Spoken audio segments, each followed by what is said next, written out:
दोस्तों Indian investor लगातार smart बनता जा रहा है। पहले लोग फ्यूचर्स एंड ऑप्शंस करते थे या फिर डायरेक्ट स्टॉक्स बाय करते थे, लेकिन आज की डेट में ज्यादातर लोग ईटीएफ्स के थ्रू इन्वेस्टिंग करते हैं। दोस्तों ये अच्छी बात है, ज्यादा अवेयरनेस होना चाहिए। ईटीएफ्स में इन्वेस्ट करने के कई सारे फायदे होते हैं। फॉर एग्जाम्पल आपकी कॉस्ट एवरेजिंग हो जाती है, आप किसी एक पर्टिकुलर स्टॉक पर पैसा नहीं लगाते, आप एक बास्केट ऑफ स्टॉक्स पर पैसा लगाते हैं, आप एक सेक्टर पर पैसा लगाते हैं। सो इसी अवेयरनेस को और ज्यादा बढ़ाने के लिए आज की वीडियो है हमारी, जहां पर मैं डिस्कस करूंगा आपके साथ कुछ ऐसे ईटीएफ्स जो कि अभी काफ़ी रीजनेबल कॉस्ट पर आपको मिल सकते हैं, पॉकेट फ्रेंडली है। अगर आपके पास बहुत ज़्यादा अमाउंट नहीं है लगाने के लिए, फिर भी आप एक स्मॉल अमाउंट से स्टार्ट करके एक्सपोजर ले सकते हैं। सो मैं डिस्कस करूंगा कमोडिटी सेक्टर के ईटीएफ्स, गोल्ड और सिल्वर ईटीएफ्स, मिड कैप्स में कौन से आपके पास ऑप्शंस अवेलेबल हैं, small cap, Nifty and then global markets. So दोस्तों जब हम गोल्ड ईटीएफ्स की बात करते हैं, आपके पास 20 से 25 ईटीएफ्स के ऑप्शंस हैं जहां पर आप गोल्ड में पैसा लगा सकते हैं। लेकिन अगर बात करें कि भाई कम से कम अमाउंट में आपको गोल्ड में एक्सपोजर चाहिए, तो यहां पर आपका Tata gold exchange traded funds है। सो टाटा गोल्ड ईटीएफ अभी आपका प्राइस चल रहा है 14.72 रुपीज का। सो ओवरऑल अगर इसका प्राइस स्ट्रक्चर देखें तो हमें काफी पुराना डेटा यहाँ पे अवेलेबल है। हम देख सकते हैं कि हमारा कई सालों का डेटा यहाँ पे अवेलेबल है। इट मीन्स हमारे पास एक अच्छा ट्रैक रिकॉर्ड है। एक ईटीएफ को चूज करने से पहले एक इंपॉर्टेंट पैरामीटर होता है कि उस पर्टिकुलर फंड का एक अच्छा ट्रैक रिकॉर्ड होना चाहिए, पास्ट ट्रैक रिकॉर्ड होना चाहिए। और पिछले लगभग 1-1.5 साल से गोल्ड में अच्छी खासी रैली आई है, जिसका इंपैक्ट हम चार्ट पर भी यहां पर देख पा रहे हैं। दोस्तों वैसे तो ईटीएफ का प्राइस इसकी underlying asset which is actual gold उस पर डिपेंड करता है, लेकिन कई बार बहुत सारी यहां पे ट्रेडिंग एक्टिविटी के कारण भी इसका प्राइस फ्लक्चुएट करता है। यानी हो सकता है कि गोल्ड का एक्चुअल प्राइस तो मूव नहीं हो रहा है, लेकिन जो गोल्ड का ईटीएफ है उसका प्राइस बहुत ज्यादा ऊपर नीचे जा रहा है, क्योंकि वहां पे बहुत ज्यादा ट्रेडिंग एक्टिविटी हो रही है। इसके लिए हमें समझना जरूरी है कि एक्चुअल में इस पर्टिकुलर ईटीएफ की वैल्यू कितनी है। दोस्तों इस पॉइंट को हम सिंपली चेक कर सकते हैं एनएससी की ऑफिशियल वेबसाइट पर। सो अब आप यहाँ पे देखेंगे कि सेम ईटीएफ यहाँ पे ओपन किया है हमने और इसका प्राइस यहाँ पे लाइव रिफ्लेक्ट कर रहा है। स्क्रॉल डाउन करते हैं, अगेन यहाँ पे आप देखेंगे INAV यहाँ पे 14.46 है और इसका प्राइस है 14.70, यानी अपनी NAV से हल्का सा ऊपर ट्रेड कर रहा है, राइट। सो INAV इसकी रियल वैल्यू है। तो हमें हमेशा देखना होगा कि किसी भी पर्टिकुलर ईटीएफ की INAV क्या चल रही है। अगर आपका प्राइस INAV से बहुत ज्यादा हाई चल रहा है तो इसे सेटल होने दीजिए, कुछ समय के बाद ये अपने INAV के पास आएगा, उसके बाद आप इसे एक्सप्लोर कर सकते हैं। यहाँ पर हम देख सकते हैं कि इसका जो वॉल्यूम है, वॉल्यूम भी काफी अच्छा खासा है। एक वॉल्यूम का होना भी बहुत जरूरी है, जिससे कि लिक्विडिटी उस पर्टिकुलर ईटीएफ में मेंटेन रहे। So volume is good. इसके अलावा अभी इसका प्राइस है 14.71 और इसका जो हाई गया था वो गया था 16 का, राइट। सो अगर आप कम से कम पैसे में एक एक्सपोजर लेना चाहते हैं तो this could be one option. Again दोस्तों ये कोई भी बाय एंड सेल रिकमेंडेशन बिल्कुल नहीं है, ये सिर्फ एजुकेशनल पर्पस के लिए मैं आपके साथ ये चीजें एक्सप्लेन कर रहा हूँ। दोस्तों अब बात करते हैं सिल्वर। तो सिल्वर भी आप यहाँ पे देख सकते हैं, काफी सारे सिल्वर के ईटीएफ्स हैं और इसमें से जो आपको सबसे रीजनेबल कॉस्ट पे मिल रहा है वो आपका Tata silver exchange traded fund. ये आपको मिल रहा है ऑलमोस्ट 29 रुपीज में, ठीक है। सो 29 रुपीज का अगेन टाटा सिल्वर ईटीएफ, और इसको भी हम एक बार चार्ट पर एनालाइज करते हैं। दोस्तों जैसा कि हम देख रहे हैं आज इसमें एक अच्छी खासी फॉल हुई है, ये डेली चार्ट है और आज इसका प्राइस अपने टॉप से लगभग 13-14% डाउन है। और होना भी था क्योंकि बहुत ज्यादा वॉलेटाइल हो गया था यहाँ पे सिल्वर एंड गोल्ड, और ये करेक्शन आनी थी। और दोस्तों सिल्वर में डेफिनेटली करेक्शन है, बट सिल्वर का क्या स्कोप है इसके बारे में मैंने डिटेल वीडियो बनाई हुई है, इसका लिंक मैं आपको डिस्क्रिप्शन में भी दे दूंगा, आप उसे चेकआउट कर सकते हैं। अगेन यहाँ पे देखते हैं वॉल्यूम काफी अच्छा खासा यहाँ पे है। रीजन बीइंग इसका प्राइस इतना रीजनेबल है तो वॉल्यूम अच्छा खासा रहेगा। इसके अलावा आप यहाँ पे एक्सपेंस रेशो देखिए, किसी भी ईटीएफ में इन्वेस्ट करने से पहले आप एक्सपेंस रेशो जरूर चेक कीजिए। एक्सपेंस रेशो जितना कम होगा उतना ज्यादा बेहतर है। इसके अलावा tracking error and tracking difference दोनों बिल्कुल कम होना चाहिए। अब हम इसकी NAV देख लेते हैं टाटा सिल्वर ईटीएफ की। दोस्तों इसके लिए हमें आना पड़ता है एनएससी की ऑफिशियल वेबसाइट पर। हम ये पर्टिकुलर ईटीएफ जब यहाँ पे सर्च करते हैं इन द सर्च बार, तो हम देख पा रहे हैं कि यहाँ पर INAV 29.04 है, 29 रुपीज 04 पैसा और 29 रुपीज 23, यानी थोड़ा सा हाई चल रहा है ये अपनी INAV के कंपैरिजन में। दोस्तों नॉर्मली थोड़ा हाई चल जाएगा, लेकिन हमें इंश्योर करना है कि बहुत ज्यादा डिफरेंस ना हो। दोस्तों वैसे तो हमने अभी बात की है गोल्ड एंड सिल्वर की, लेकिन यहाँ पर मैं एक और इंपॉर्टेंट ईटीएफ आपके साथ जरूर शेयर करना चाहूंगा और वो है मेटल ईटीएफ। अभी जैसे हमने देखा है कि कॉपर में काफी ज्यादा डिमांड बढ़ी है, इसके साथ ही एल्यूमिनियम और बाकी सारे मिनरल्स में भी डिमांड बढ़ी है। इसका मतलब जो मेटल इंडेक्स है वो यहाँ पे उसे ट्रैक करना जरूरी है। सो दोस्तों अब मैं आ गया हूँ ICICI prudential Nifty metal ETF, ठीक है। ये आपका मेटल ईटीएफ है, यानी ये सभी मेटल कंपनीज को ट्रैक करता है। अगर आप इसका चार्ट देखेंगे, सो यहाँ पे आप देखेंगे काफी पुराना डेटा हमारे पास अवेलेबल है एंड आप इसका एक ओवरऑल ट्रेंड भी फाइंड कर सकते हैं by drawing a trend line and you will see that it is clearly in the uptrend. So दोस्तों ये भी समझना जरूरी है कि मेटल ईटीएफ में कौन कौन सी मेटल कंपनीज इंक्लूडेड है। सो अगर मैं स्टॉक्स की बात करूं, Tata steel, Hindalco, JSW steel, Vedanta, Adani enterprise, ये सभी कंपनीज इस ईटीएफ का कंपोनेंट है। और यहाँ पर आपका हिंदुस्तान कॉपर भी है, although the percentage is very very low, but हाँ अगर आप ईटीएफ्स के थ्रू मेटल्स में इन्वेस्ट करना चाहते हैं, so metal ETF is something which you can explore. So volume यहाँ पे अच्छा खासा है, almost 4 crore on a monthly average basis. और आज के अगर मैं वॉल्यूम की बात करूं तो यहाँ पे 2 करोड़ का वॉल्यूम है, ठीक है, यानी इतने लोग बाइंग सेलिंग यहाँ पे कर रहे हैं। सो लिक्विडिटी का कोई इतना इशू यहाँ पे नहीं आएगा।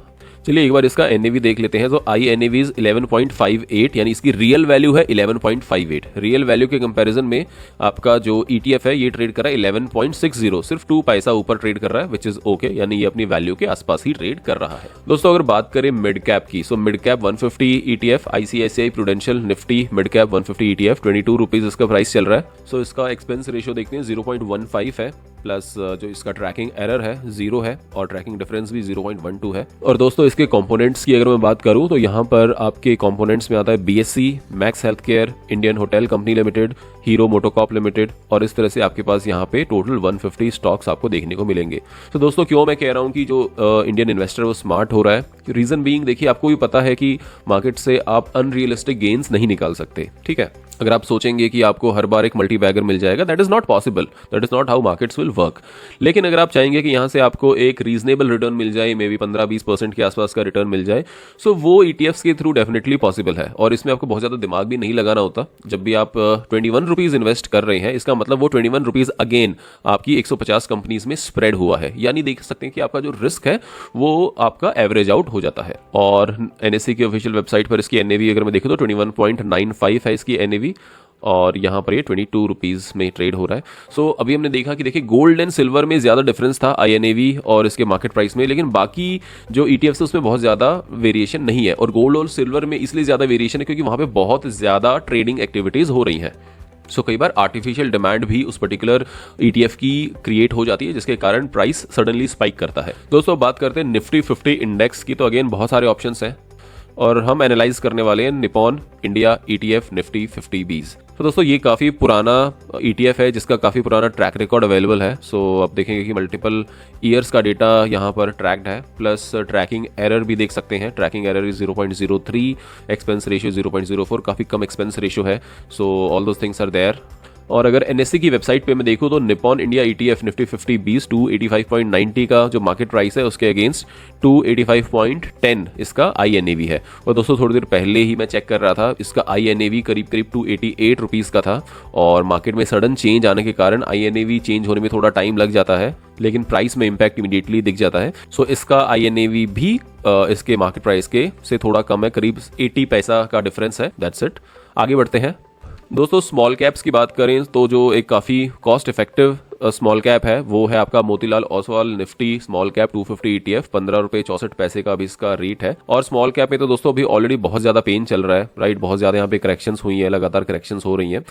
और उसका मेन रीज़न भी यही है कि काफ़ी टाइम से यहाँ पे काफ़ी अच्छा रनअप मिला था, और फिलहाल इससे थोड़ा दूर ही रहें तो बेहतर है, क्योंकि लगातार लोअर लोज आ रही हैं। लेट इट सेटल डाउन, उसके बाद ही इसको फर्दर एक्सप्लोर किया जाए। इसमें जो आपके स्टॉक्स हैं, so these are all your small cap companies, ठीक है। So Atul limited, Force Motors limited, KEC limited, so बहुत सारी स्मॉल कंपनीज इसका पार्ट है। दोस्तों अगर हमें इंडिया में रह के यूएस मार्केट का एक्सपोजर लेना है तो 2 तरीके होते हैं, या तो आप डायरेक्टली यूएस स्टॉक्स को परचेज कीजिए, मे बी आप गूगल बाय कर रहे हैं या फिर आप माइक्रोसॉफ्ट बाय कर रहे हैं। उसमें दोस्तों एक प्रॉब्लम ये आती है कि आपके कंप्लायंसेस बहुत ज्यादा बढ़ जाते हैं। जब आप आईटीआर फाइल करते हैं तो वहां पे बहुत सारे डिस्क्लोजर्स आपको देने पड़ते हैं। सो उससे बेहतर ये तरीका है कि अगर इंडियन म्यूचुअल फंड कोई यूएस में इन्वेस्ट कर रहा है तो आप उसके थ्रू अगर इन्वेस्ट करेंगे तो रिटर्न्स तो आपको सेम ही मिलेंगे, लेकिन जो आपके कंप्लायंसेस है उसका प्रेशर आप पर नहीं आता। आपको किसी भी प्रकार के फॉरेन एसेट्स होल्ड करने के जो कंप्लायंसेस होते हैं वो करने की कोई जरूरत नहीं है। सो यस, ये आपका प्राइस जरूर 100 से काफी ऊपर है, 233 है, कॉस्ट इफेक्टिव नहीं है, और यहाँ पे हमारे पास बहुत ज्यादा ऑप्शंस भी नहीं है, बहुत कम ऑप्शंस है। तो हमें तो वही चूज करना पड़ेगा जिसका हमारे पास एक अच्छा ट्रैक रिकॉर्ड है, बैक हिस्ट्री है, उसी हिसाब से हम उसे एनालाइज करेंगे। सो यस, यहाँ पर आपका एक्सपेंस रेशियो 0.59 है, और इसको एक बार एनएससी से भी कंपेयर करते हैं। सो एनएससी की वेबसाइट पर 232 का ये प्राइस है इसका, और अगर आप आईएनएवी देखेंगे तो 226 है, यानी कि 226 रुपीज़ इसकी एक तरीके से नेट एसेट वैल्यू है। इंडिकेटिव नेट एसेट वैल्यू, और 226 की चीज आपको 232 में मिली, यानी 6 रुपए ज्यादा ही ऑलरेडी अभी आपको मिल रहा है अपनी INAV के कंपैरिजन में, राइट। लेकिन एक अच्छा तरीका है मल्टीपल US कंपनीज में एक्सपोजर लेने का। दोस्तों मैं खुद डायरेक्ट स्टॉक्स बहुत कम बाय करता हूं, मैं खुद म्यूचुअल फंड्स और ETFs के थ्रू ही बाय करता हूं। सो मोतीलाल ओसवाल NASDAQ 100 ETF के थ्रू आपको NASDAQ 100 कंपनीज का एक्सपोजर मिल जाता है। वहीं आपके पास एक और ऑप्शन है, अगर आप NASDAQ Q50 में इन्वेस्ट करते हैं तो आप 98 रुपीज़ का आपको ये ETF मिल रहा है, और इसका भी आपके पास काफ़ी बैक डेटा अवेलेबल है। आपका एक्सपेंस रेशियो 0.47 है, ट्रैकिंग एरर भी ठीक ठाक है, ट्रैकिंग डिफरेंस भी रीजनेबल सा ही लग रहा है। So this is also one option which is under 100 rupees, जहाँ पर आप एक्सपोजर ले सकते हैं। और इसकी INAV की बात करूँ तो NSE की वेबसाइट पे 284.98 एंड दिस इज़ 285, राइट। सो अपनी प्राइस से 1-1.5 रुपया ऊपर चल रहा है ये अपनी इंडिकेटिव नेट एसेट वैल्यू से, राइट। दोस्तों जब हम बात करते हैं ग्लोबल एक्सपोजर की तो चाइना को बिल्कुल इग्नोर नहीं किया जा सकता। सो चाइना का है हैंग सेंग इंडेक्स, और उसके लिए Nippon India ETF Hang Seng 20 available रहता है। ऑल्दो येस ये आपका 100 रुपीज़ के अंदर तो नहीं है, लेकिन ये एक रेप्यूटेड फंड है जो एक्सपोजर आपको दे सकता है, राइट। और पिछले 1 से 2 साल में यहाँ पे अच्छा मोमेंटम हम देख पा रहे हैं, एक हायर हाइज लोअर लोज यहाँ पे चल रहा है। एक्सपेंस रेशियो यहाँ पे 0.93 है। Again tracking error is also reasonable, tracking difference -1.82। और अगर इसको मैं NSE की वेबसाइट पर भी ट्रैक करूँ तो 541 रुपीज़ का ये ETF, इसकी INAV है 456। दोस्तों इन दिस केस देखिए यही फ़ायदा होता है आपको चीज़ें समझने का। अब अगर किसी चीज़ की नेट एसेट वैल्यू 456 है और वो ट्रेड कर रहा है 541 पे, so it is always better to let it stabilize. ये स्टेबलाइज हो जाएगा तभी आप इसको चेक कीजिए, एक्सप्लोर कीजिए। अभी इसमें आप देख सकते हैं कि इसकी INAV काफ़ी ज़्यादा कम है, right. So in that case let's wait and watch. So दोस्तों हमने कवर किए कुछ ETFs जो आपको अंडर 100 रुपीज़ मिल रहे हैं, और कुछ ETFs जो अंडर 100 तो, लेकिन हाँ अगर US या बाहर के मार्केट्स में एक्सपोजर चाहिए तो उन्हें भी एक्सप्लोर किया जा सकता है। दोस्तों किसी भी टाइप से ये कोई रिकमेंडेशन बिल्कुल नहीं, आप अपनी रिसर्च कीजिए, उसके बाद ही आप कोई डिसीजन ले सकते हैं। दोस्तों अगर आप कॉन्सेप्ट्स को और ज़्यादा डिटेल में समझना चाहते हैं तो आप मेरी YouTube कम्युनिटी भी ज्वाइन कर सकते हैं। अपनी कम्युनिटी में मैं अपने कोर्सेज को भी डायरेक्टली लॉन्च करता हूँ, प्लस वहाँ पर आप और भी बहुत सारे कॉन्सेप्ट्स जो नॉर्मली एक स्मॉल वीडियो के थ्रू हम एक्सप्लेन नहीं कर सकते, उनको भी मैं डिटेल में अपनी कम्युनिटी में मेंबर्स ओनली वीडियोस के थ्रू समझाता हूँ। तो दोस्तों I hope this video was useful. दोस्तों अगर आपको इस टाइप का एजुकेशनल कंटेंट पसंद आता है तो वीडियो को एक लाइक जरूर कर दीजिए दोस्तों, और चैनल को सब्सक्राइब भी कर दी ताकि आपको ऐसा एजुकेशनल कंटेंट मिलता रहे। Thank you so much for watching. मिलते हैं नेक्स्ट इन्फॉर्मेटिव वीडियो में। जय हिंद।